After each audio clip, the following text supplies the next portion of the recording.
Hi, I'm Pete Brady, and it isn't often, and it isn't all that fun, but today I'm talking to someone, and you're going to hear him in just a second, and he's in jail. Sir, could you tell us your name and what jail you're in? Yeah, my name is John Woods. I'm being held at the Dauphin Correctional Center in Dauphin, Manitoba.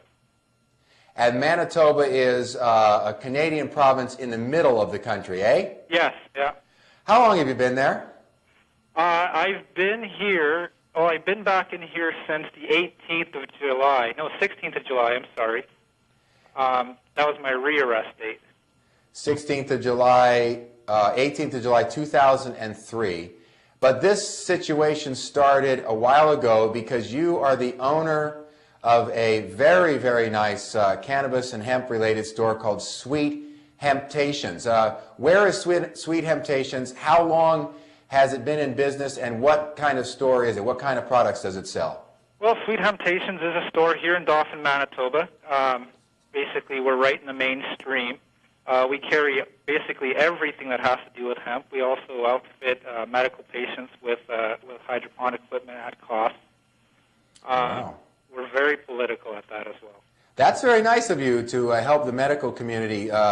Lately, I've been noticing a lot of people jumping on the bandwagon with that company that is sponsoring this show, AdvancedNutrients.com. They donate about $6,000 worth of marijuana nutrients and grow room materials to Health Canada licensed medical marijuana patient growers every month. It's amazing. But how long has your store been, how long has Sweet Hemptations been in business? We've been in business about 2.5 years now. Okay. And I admire you for your courage. I've seen your advertisements and I've heard good things about you. Now, I understand that there was a police attack on you, back a while. So start with the first time that the police messed with you. I think they discovered a light or something. Yeah, I was first raided with 2 confidential informant statements, which I don't even believe they exist. Yeah, who are they? But one had basically specified that they had seen a few pounds of marijuana in our store. Oh, sure. And the police officer used that information and stated that there would be no possible way for us to actually disperse that amount before they raided our store. In which fact, they didn't find any marijuana in the store on the raid. Yeah. Then the raid continued over to my personal residence, and there was a single light over 6 plants, and a smaller light with I don't know how many, probably 40 or 50 clones, not even an inch tall. Based on that, there was tons of news releases released that we had over 110 plants. It was worth $110,000 and so forth. Oh, yeah. Basically blown right out of proportion for the media, and it was all, the way it was released to the media, that this was all being grown right at Sweet Hemptations. Sure. A place where they didn't even find any marijuana out of those several pounds. Ha ha. Yeah. You gotta love it how both the police lie and then the mainstream media, even in Canada, which is far more progressive than my home country of the U.S., the media lies on behalf of the police. It's sloppy journalism, and that's one reason I write The Truth in Cannabis Culture. So they arrested you, and what kind of charges did they lay against you, and what did they do to you? Well, I was charged with several charges, about 7 in total. One being possession for the purpose of trafficking based on the amount of plants. Mm-hmm. The other one was simple possession. Another one of possession of cannabis resin with under 1 gram. Oh. 14 grams of actual smokable marijuana buds, so to speak. And they dug an old hunting knife, a butterfly knife, out of the bottom of my closet and used that to say I was using it to protect my crop. Oh, sure you were. Of course I was. Good Lord, I can imagine you there, John. You're at night guarding your crop with that knife. There you are. Yeah, sorry, I couldn't hear you. There were speakers going off. I say I can imagine you there at night with your knife out, guarding your crop. Yeah, there I was, apparently. More likely, you would have sharpened it up and used it for harvesting the stalks at the end, but that's another story. So what happened with those charges? What kind of final sentence or adjudication took place with that? Well, I still haven't even got to see. I haven't had my day in court yet. Jesus. I was then put on a $10,000 cash bond, non-surety. Yes. To be produced by myself, nobody else. Yes. Luckily, Sweet Temptations managed to raise that in about 4 days. I was released. So I spent about a week in custody at that point. God. And was released. Marc decided to kick off our summer legalization tour. Marc Emery. Marc Emery, yes. And he decides to go there first to smoke dope? Well, he decided we were going to come here and smoke at the RCMP headquarters. Unfortunately, we never got that far. Marc was arrested in Winnipeg the day before. Yeah. And wasn't released until after our event had started. So, not knowing what else to do, I decided to step up to bat, and we held the rally anyway. It was very successful.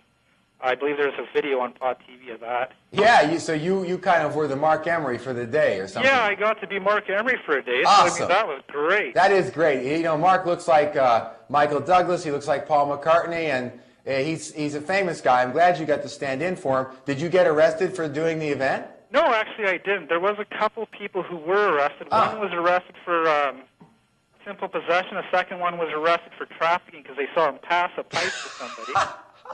That's trafficking now. Yeah. Jeez, I thought it used to involve helicopters and tractor trailers and big ships coming in from Colombia and Jamaica, but now it's passing a pipe. Well, you're just trafficked. Oh my God, ridiculous. So, what did they? How did you get in jail this time, though? I mean, you didn't get arrested for the protest, so what happened? Well, we had a very successful protest. I was allowed to leave. The next morning, Marc was doing his smokeout tour in Regina. Yeah. And we supply head-to-head out there, so I decided to go out there, risk my freedom to go out there for the day. And unfortunately, when I stopped for a cheeseburger, an off-duty police officer claims to have seen me there ordering a cheeseburger. Damn! At which point, nothing occurred. I continued home. Why, is that a violation of your release terms? Yeah, it was a violation of my release not to leave the province. To be out in Saskatchewan instead of Manitoba ordering a cheeseburger. Right. An off-duty officer recognizes you? He recognized me because of the rally the day before. Oh, I wish you'd been wearing a Nixon mask or a Chrétien mask or maybe a Bush mask. Right. But they recognize you. Then he tells somebody that you're out of the province. Yeah, so then I came back to Dauphin. I'm on strict conditions. I have to sign in at the RCMP twice a week. Golly gee. I did sign in. Nothing was mentioned to me. I think it was the 16th. So 4 days later, 3 cars showed up at my house to arrest me again for the breach. I was in after curfew like I'm supposed to be. So it was obviously a non-public safety issue. Yeah, it's not like you were doing anything right then. Right. But that cheeseburger, it took them 3 days to get to you. Yeah, that's right. Yeah, well, you know, that's the police. I mean, they probably went to order some cheeseburgers themselves to see if perhaps this was a deal operation, that a cheeseburger was just like a code word. Right. So they came to your house, and then what happened? Well, they came to my house. They placed me under arrest for the breach, and then they claimed to smell more marijuana in my house. Oh, no. So they pushed me out of the way, entered my house, opened the doors, and went in there. And a friend of mine was in there. He's a government employee. He was a little skittish, not sure what to do. I bet. And they basically held his government job over him, telling him that he was going to lose his job. Yeah. As he admitted that we were smoking marijuana, at which point he, after 2 hours of them searching my house and, again, not turning up any marijuana, decided to arrest me for breaking another condition of consuming marijuana while on bail and trafficking because my friend said that I had passed him a joint. I know, but you know, I mean, this is off the subject a little bit, but you know, I just want to tell all these people out here who are friends, you don't narc even if it means you lose your job. Because in 1999, as a journalist, I visited Steve Cubby. The police saw me there. They came and busted me, and they told me that I was going to go to prison and get sodomized, raped, and get HIV and die unless I narked on Steve Cubby. And they meant it. And I said no. So your friend, he just helped put you in jail. And I don't care how scared he was for his job. He chose to become a traitor. And that is, I don't care. They say, well, you don't understand, you know. Yeah, I understand. The police said to you something that's BS. They can't cause you to lose your job. Not in Canada. So he just Well, dude, John, I don't want to start a row between you and your so-called friend, but whoever you are, friend, you're no friend. You're a narc. And John is in jail because you didn't keep your friggin' mouth shut. That's what it's like to be a snitch. Sorry about that, John. I just thought I'd say that since you can't. No, that's fine. People need to know. So now you're in jail for violating your release. How long are you going to be in jail? Well, I'm not quite sure. I've been here 3 weeks to date now on this for a simple breach, basically. I've been told that the prosecution has decided to drop the trafficking breach and the consumption breach, so I'm basically being held here now on going to Yorkton for the day. Do you have a good lawyer? Where the off-duty police officers saw me. I really have no idea. I've been told that we're waiting for the RCMP to release a special report to prove that it really was never trafficking to begin with, and all the marijuana found in my possession was for personal use. And I've been told as well that once that occurs, then the prosecution has agreed to drop the breach charges on me. Hey, is there any way you can qualify as a medical marijuana patient? Well, I would think I would, although, I mean, everything that I've read and studied would tell me it's pretty much a redundant piece of paper with no supply. How old are you? I'm 33. Have you ever done anything wrong to anybody in your life that would warrant the police to come and put you in jail? Well, I wouldn't say that I've been an angel all my life, but I can say that I haven't done anything in the past 5 years. Yeah, and you sound like a good guy. You probably, if you're smoking the kind herb, then you're probably peaceful. Your testosterone has been moderated by some female flower estrogen, and you're doing good things with Sweet Temptations. And now look at the government of Canada at a time when all of the provinces are broke, when Canada is having big economic problems. They're spending a lot of money watching you eat cheeseburgers and then incarcerating you, harassing you, turning your friends into informants. It's just so strange. I mean, I'm from the U.S., and Canada is superior to the U.S. in so many ways, but if Canada is raiding people like you and having a drug war and hurting people like you, then I got to pray for Canada too, I guess. Yeah. What can the people watching Pot TV do to help you, either now or when you get out? How can they find out about Sweet Temptations? Do you have a legal defense fund? Give me anything you want that can help our viewers do something to help you out, John. Well, I believe we do have a banner on Pot TV as well as Cannabis Culture for Sweet Temptations. Okay. We have an active website there.